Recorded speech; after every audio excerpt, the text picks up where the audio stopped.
¿Qué quiere decir realmente el testamento de Lázaro Báez? Con dos elementos muy importantes. Uno,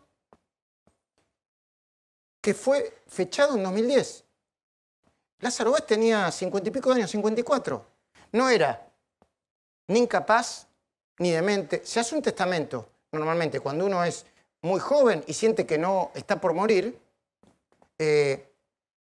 un poquitito más cerca de la muerte, en todo caso, o de lo que prevé que puede ser su muerte. Un dato. ¿Por qué, Nico? El que estaba por morir era Néstor Kirchner. ¿Cómo? El que estaba por morir era Néstor Kirchner. Murió en octubre y había tenido problemas de salud se sabían dentro de la familia y del entorno que ¿Y qué quieres decir con eso? eran graves. Y hay un punto clave del testamento, lo adelanto. Nico, todo tuyo. Por ejemplo, lo que dice el testamento es que todos los contratos de las empresas de Lázaro Báez que tienen las empresas con otras se tienen que renovar. En el 2010 ¿eso qué significaba? El alquiler de los hoteles de los Kirchner, de las propiedades de los Kirchner. O sea, se estaban garantizando por un montón de tiempo, de años más, los Kirchner ese ingreso de dinero, por lo menos en ese punto, ¿no? Bueno, empezamos a plantear las hipótesis. Les pido que por favor no me pongan la 1, que vayamos directamente a la 2. La 1 la voy a decir yo ahora. La primera hipótesis del testamento de Lázaro es la hipótesis clásica. Porque escuchen esto, ¿eh? Una cláusula dice claramente, de libre disponibilidad, mis bienes, 30 años después de mi muerte. O sea, una vez que muera, sus hijos van a disponer de sus bienes, según este testamento, 30 años después de que se muera. Entonces la primera hipótesis podría ser, después la ponemos en placa, evitar que sus hijos dilapiden su fortuna. Perdón, yo no los conozco a los hijos de Lázaro Báez, pero quizá el padre no confiaba en ellos. O decía, yo tengo miles de millones de dólares y estos chicos se lo van a patinar en 5 minutos. O sea que voy a darles mucho tiempo para que no se lo patinen. 30 años después de mi muerte. Segunda hipótesis que quiero compartir con Nico. Ponela en la placa ahora sí, por favor. Seguir manteniendo el statu quo de los negocios con los Kirchner en obras públicas y retornos de alquileres. De los alquileres que, ya saben, los sauces. Sí, los hoteles. ¿Compartís esa? En ese momento Lázaro Báez le alquilaba los 4 hoteles a los Kirchner. Los 3 hoteles que tenían en Santa Cruz los Kirchner tenían un cuarto que se lo alquilaban a otra empresa, pero Lázaro Báez les dio millones de dólares completamente inverosímiles para lo que es un alquiler de mercado. ¿Es una hipótesis loca esta? ¿O es probable? Sí, muy probable. ¿Y por qué seguir con el statu quo de los negocios? Bueno, como lo dice explícitamente, lo dice así. Como lo dice explícitamente, también la asesora Margarita Stolbizer, que analiza el testamento, ahora se lo vamos a hacer ver, Silvina Martínez. Bueno, una cosa es decirle, durante 30 años no toquen nada, y otra cosa es, no toquen nada, porque está todo bien acá, con Néstor, con Cristina, con los hoteles, está todo bien. Piense que era 2010.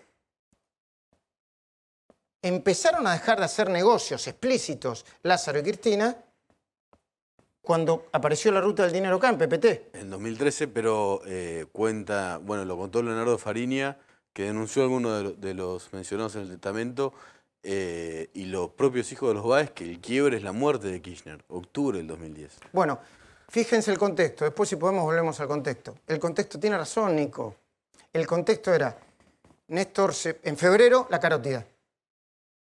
A fines de 2010, después de que Kirchner muere, sucede algo. A ver, lo voy a repasar porque hay que contarlo. 7 de febrero, Kirchner fue sometido de urgencia a una cirugía por la obstrucción de la arteria carótida derecha. 26 de julio se firma el testamento. 27 de octubre muere Néstor Kirchner. Y 28 de noviembre, Nico, vos te acordás, una operación financiera de Lázaro Báez hace saltar la cotización del euro blue. Eso es lo que declaró Fariña y se puede chequear en los mercados. Es así. Y en julio presenta su testamento. Ya dimos la segunda hipótesis, ¿no? Vamos a la tercera hipótesis. Bueno, la tercera hipótesis puede ser novelesca, pero ¿por qué no? Un pacto de sangre. garantizar a Néstor Kirchner los negocios hasta 30 años después de la muerte de Lázaro. ¿No hay un contradocumento? No lo sabemos. Dicen las novelas policiales y políticas, y también la realidad, en algunos casos, que cuando hay un testaferro hay un contradocumento. Pero cuando no hay un contradocumento, la lealtad o la fidelidad debería quedar implícito en lo que no se dice. Y lo que no se dice en ese testamento podría estar implícito acá, ¿no? Sí, igual había muchos poderes generales amplios que había dado Lázaro Báez a diferentes personas y es probable que alguno tal vez se encuentre y sea a los Kirchner, ¿no? Y la hipótesis de 4 es firmar un seguro de vida.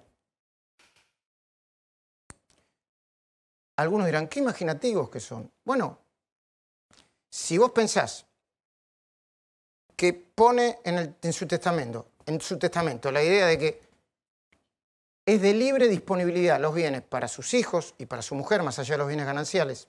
No quiero meterme en eso porque es un ruido bárbaro. Les doy el dato, igual lo conoce todo el mundo.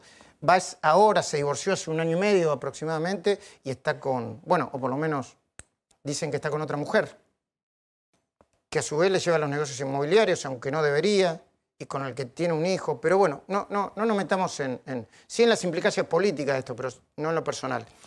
Y la hipótesis 4 es firmar un seguro de vida. Yo firmo este testamento, el documento está, y para mí es un seguro de vida. ¿Me haces explicar más, Nico, qué significaría un seguro de vida? A ver, lo que dice la gente que lo conoce a Lázaro Báez es ¿por qué no habla Lázaro Báez? Porque tiene miedo de lo que puede pasar con los hijos fuera de la cárcel. ¿Cómo? ¿Cómo me repetís? ¿Por qué no habla Lázaro Báez? ¿Por qué no declara como arrepentido imputado colaborador? Porque no puede ni siquiera nombrar a Cristina Kirchner en las causas judiciales cuando va a declarar de la bronca que le tiene. Porque le tiene miedo. Tiene miedo que le pueda pasar algo a los hijos. Bueno, yo les voy a pedir... Y hay información de que les pasó algo. ¿Qué les pasó? Y él mismo contó cuando llegaron en un mismo vuelo con Máximo Kirchner, ¿se acuerdan que llegaron de Santa Cruz? Sí. Los insultaron a los hijos de Báez. Si yo los veo en la calle, yo no los conozco. Ahora había gente en el aeroparque que estaba esperando... te mandan gente para... claro, bueno, como nos hacen a nosotros, con las redes sociales, te mandan gente, o te llama uno con el código de Santa Cruz para putearte, mensaje de texto. Con nosotros no hay problema, muchachos. Yo no me quiero hacer el macho, pero no les tengo miedo. Si quieren distraernos, a nosotros no nos van a distraer. A nosotros, a este programa, La Cornisa. Yo no hablo por los demás, perdón. No, y además hubo un hecho de sangre en Santa Cruz. Hubo un custodio de Martín Báez que mató a un dirigente de la UOCRA y terminó confesando que esos supuestos, eran un grupo de la UOCRA, terminó confesando el asesino que lo habían contratado para secuestrar a Martín Báez. Parte de lo que está diciendo Nico y el contexto y los datos que se unen está en su libro Fueron por Todo. Después vamos a desgranar el libro, es apasionante. Pero, a ver, vos me querés decir que los hijos, la familia y Báez tienen miedo realmente que les pase algo. Por supuesto. Bueno. Me preparan el informe en donde la asesora de Margarita Stolbizer, Silvina Martínez, interpreta desde su experiencia lo que pasó con este testamento. Les repito, este testamento lo conseguimos porque alguien, en el medio del papeleo del allanamiento de las escribanías de Lázaro Báez, perdón, el escribano Albornoz, además, es el escribano de los Kirchner. Lázaro Báez y... De los Kirchner. Ahí son todos negocios cruzados con el mismo escribano. Por eso deben estar tan preocupados, ¿no? Por esto, porque nosotros mostramos esto. Les digo, no tiene manera de pararlo. Ya están en los portales, ya están en los diarios. Tenemos más detalles acá. No tiene manera de pararlo. No hagan más el laburo. Están haciendo mal el laburo, muchachos. Están haciendo más el laburo. O les están pagando demasiado para poca cosa. El informe es muy breve, pero muy contundente. Los misterios del testamento de Lázaro Báez, más allá de la muerte. Vamos. Un documento exclusivo obtenido por La Cornisa. Nada más y nada menos que el testamento anticipado de Lázaro Báez confirmaría una grave sospecha. Que entre el rey de la obra pública y la familia Kirchner habría más que una conexión de negocios. Habría, entre ellos, un pacto de sangre. Este es el testamento. La fecha es sorprendente, 26 de julio de 2010. cuando los negocios de Austral y los alquileres de las habitaciones de los hoteles de Néstor y Cristina marchaban viento en popa. Bueno, se trata del testamento, de un testamento efectuado por Lázaro Báez, donde él declara que sus únicos herederos son su mujer y sus 4 hijos, y además la particularidad que tiene es que establece un fideicomiso testamentario sobre sus bienes. El testamento tiene cláusulas que llaman mucho la atención a los investigadores de las causas: la ruta del dinero K, Otesur y los sauces. Este tipo de contratos se hacen en 3 condiciones, en 3 características son comunes. Cuando los hijos de una persona son menores de edad, el hijo menor tenía 20 años al momento del testamento, con lo cual no era el caso. Cuando alguno de los herederos es incapaz, no es el caso. O cuando considera que sus herederos no son capaces para seguir manejando un determinado negocio. Bueno, esto creo que era la condición en el caso de Lázaro Báez. Consideraba que ninguno de sus herederos era, digamos, capaz para continuar los negocios con la familia Kirchner. El testamento se firmó en la escribanía de Leandro Albornoz. En estas 18 páginas, Báez presentó un extenso listado de sus bienes en la Argentina. En la cláusula quinta, Lázaro incorporó un dato muy curioso. Transfirió sus bienes a un fideicomiso por 30 años a partir de la fecha de su propia muerte. Para que se entienda bien, Báez intentó resguardar sus bienes ante posibles acreedores, evitar futuras ventas o disoluciones de empresas y proteger su patrimonio durante más de un cuarto de siglo después de su desaparición física. Al momento de la firma, de la suscripción de este testamento, de este contrato, es importante destacar que Lázaro y Néstor Kirchner tenían muchos vínculos.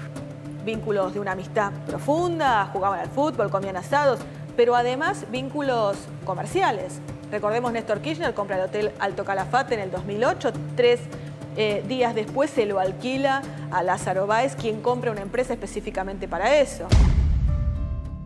Entonces tenemos alquiler de todos los departamentos de la familia Kirchner por parte de Lázaro Báez, alquiler de los hoteles por parte de Lázaro Báez, compraventa de inmuebles por parte de Lázaro Báez y ser el principal de la lista más importante de empresarios que recibían obra pública en la provincia de Santa Cruz. En 2010, Báez acaparaba la mayoría de las obras públicas de Santa Cruz y alquilaba los hoteles y las propiedades de la familia presidencial. ¿Es posible que con el testamento haya querido proteger los negocios con los Kirchner? ¿Lázaro le garantizaba a Néstor con este testamento fidelidad o un pacto de sangre en los negocios, incluso hasta 30 años después de su muerte? Claramente él estaba preocupado por las 3 cláusulas que pone expresamente en este testamento. Él estaba preocupado que se continuaran con todos los negocios, que se continuaran con los contratos que tenían las empresas, con los contratos de alquiler de inmuebles, ya sea que fuera quien alquilaba o quien, digamos, recibía el pago de un alquiler, y que se mantuvieran los contratos vigentes y la situación, digamos, económico-financiera de todo este grupo empresario. Y si uno parte de la idea que el grupo empresario se crea y tiene su auge económico gracias a los negocios con la familia Kirchner y el Estado, es probable que lo haya consultado con su amigo Néstor Kirchner. Bueno, alguien va a tener que salir a explicar esto, ¿eh? Alguien va a tener que salir a explicar. ¿No, Nico? Esto ya está en la justicia y algunos de los que firmaron siendo testigos de Báez, incluso el propio escribano, fueron denunciados ya en la ruta del dinero K, están imputados. Nos nombró Leonardo Fariña el 8 de abril en una declaración en esa causa. Bueno.